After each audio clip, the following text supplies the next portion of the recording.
So let's create a controller for the user to be able to sign in and register. So in the controllers, I'm going to add a controller.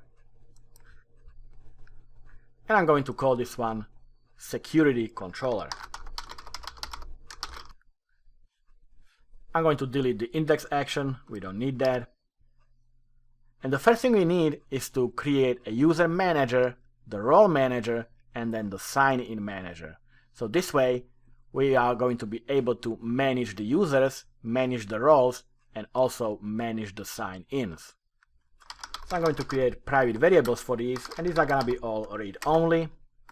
The first one is for the user manager.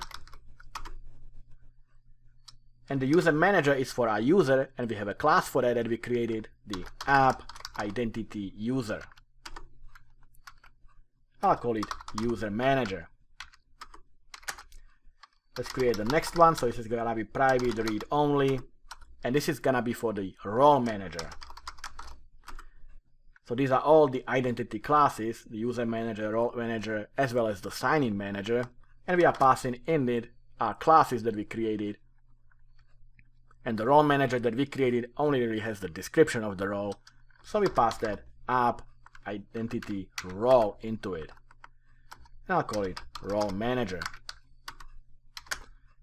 And then finally, we'll have a private read only, and this is gonna be a sign-in manager.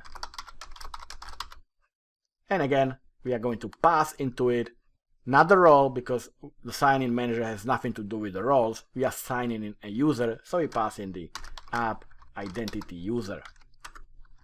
And I'll call it sign-in manager. And now we're gonna inject all that into the constructor.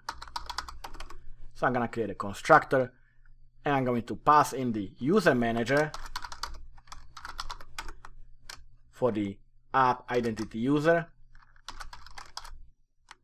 Again, I can call it user manager. Then I'm going to pass in the role manager with the role manager for our application identity role. So app identity role, I'll call it role manager. And then we'll have the sign-in manager as well. And pass in the app identity user. And let's call this one sign-in manager as well. And in the constructor, we will simply inject these arguments into our private variables. So the user manager will equal the argument user manager, the role manager will be the role manager, and of course sign-in manager is gonna be sign-in manager argument.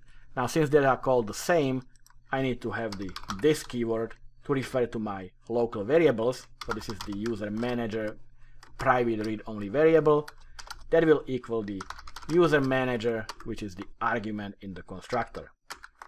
And I'll have this dot role manager, which is the private read-only role manager variable that equals the role manager argument.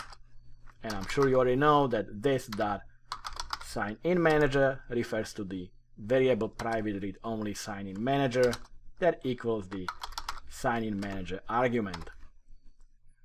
And with this, our constructor is ready. We use the dependency injection to inject the managers for the user, role, and sign in. And now we can use it in our controller.